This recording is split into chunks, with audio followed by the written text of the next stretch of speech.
పిలిచి ప్రతి ముత్తైదు అంబను కాదే కరిచేది. తన మదిలోని కలకలనన్ని అమ్మలకేగ తెలిపేది.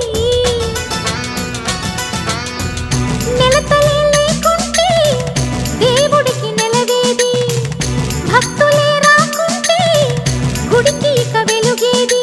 దయతోటి కుంకుమ పూలు అక్షింతలు మనమంతా ఇవ్వాలి, తన తాళి నిలపాలి.